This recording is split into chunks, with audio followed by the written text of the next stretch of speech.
Cat and the Mouse by Copland. Oh, good. I love this piece. So nobody knows this piece. Has anybody heard this piece before? You heard this piece? Okay.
Oh, okay.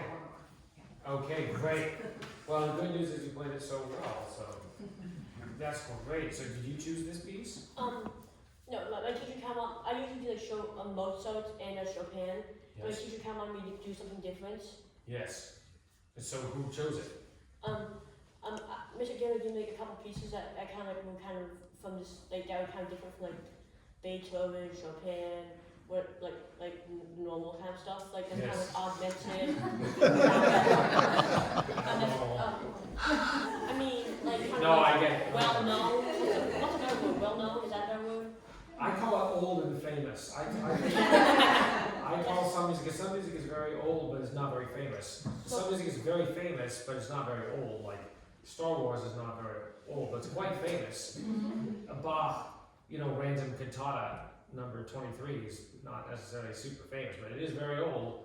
This is not very famous, and it's not that old. It's 1900, I'm pretty sure. It was made like 1920. 1920, and you were probably thinking of when Aaron Copland was born. Yeah, I mean he was only 19 when he wrote this. That's right.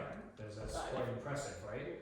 It's one of his earliest completed pieces, and it's funny if you play this for somebody and you said, without telling them it before, who wrote this piece? Do you think they would guess Aaron Copland? I mean, I don't think that many people heard it in Copland. Yes. I mean, I studied piano and I hadn't heard it from before this piece. Oh yes, that's possible. Yeah. So he did end up writing some big giant piano pieces, including the Piano Fantasy and the Piano Variations and a big piano sonata, which are wonderful pieces. But those sound more like Copland from later on, which is the famous Copland that we all know from some of his great ballets and the orchestral scores. But this is obviously Copland as a young man. I mean, he's experimenting with the style. He hasn't decided who he's going to sound like yet. So, it sounds more like Stravinsky or early Prokofiev or, some of the more experimental composers like Varese even. Like, it sounds like that, then it certainly doesn't sound like Appalachian Spring or something later. So it's very, very different. It's very cool. So I like that you are really having fun with the music. It sounds like you're making a lot of good decisions about how to play it, because you don't have to play this piece, as if there's a metronome on. However, I said that. I love to hear you play. We'll start at the beginning. When you get to the second line, the very fast and rhythmic, I want just pick a tempo where you can stick to that tempo the whole time. You don't have to stop at the end of every bar.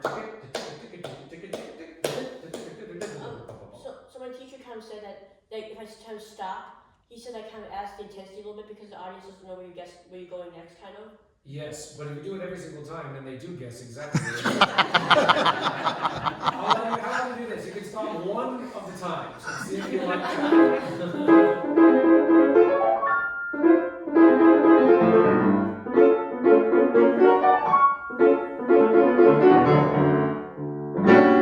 Yes, so that seems like a natural place to stop right before that next, a trifle slower.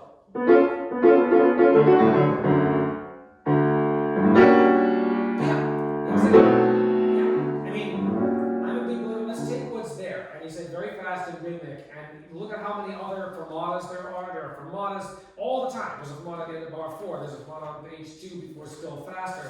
There's a thing that says Hold Back later on. There's a fermata on the 4th page for tempo. He knows how to write a fermata, even at age 19. So if we're adding lots and lots of fermatas, then the ear's going to get tired from all that stopping. But people want to hear things move and then decide at a very intentional moment where to stop. That's good. Now start writing the trifle slower. We're going to go back and connect the dots, but that's a trifle slower. Copland always use language like that, a trifle. He always liked a trifle. Good.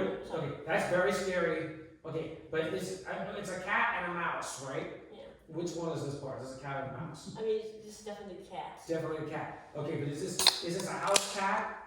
Or is this like a lynx or a... This is one of those like giant cats. It's a giant cat? It's one of those like big cats that like it really wants that mouse. Okay. I would agree that you're playing it like it's a very large cat. Like an ocelot or something. So you try it once like a little cat. Yeah, exactly.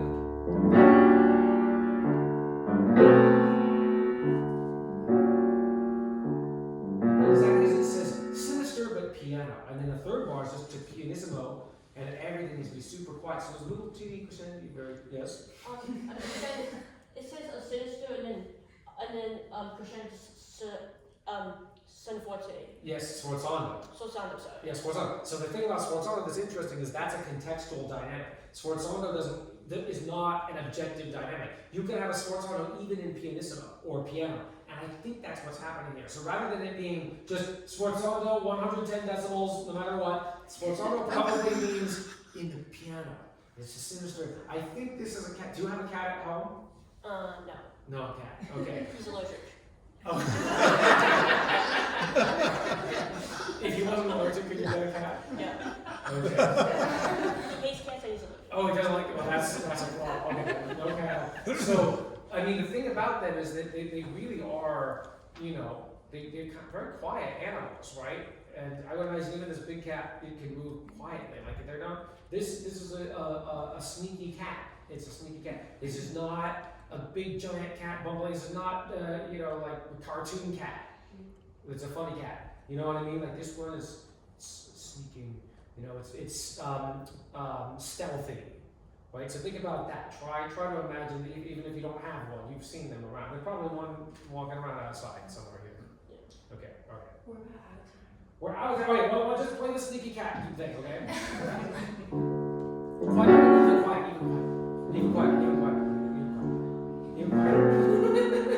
Start even quiet, really quiet. That's right. Yes.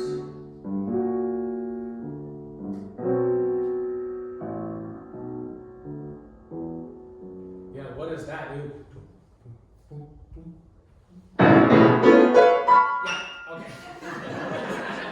That's very good. When you get to that, I'd like you to practice that next part. Putting on the metronome, literally to 138.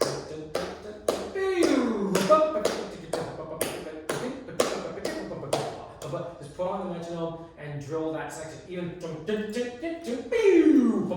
just practice like that for a while.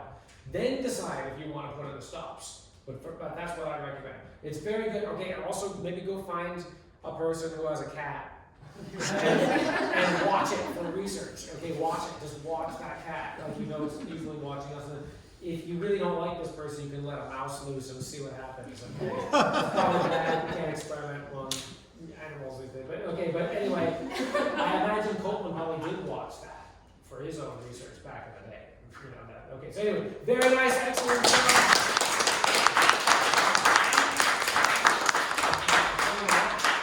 I love this piece. I used to play this piece when I was a kid. I really love it. Yeah, I'm not there.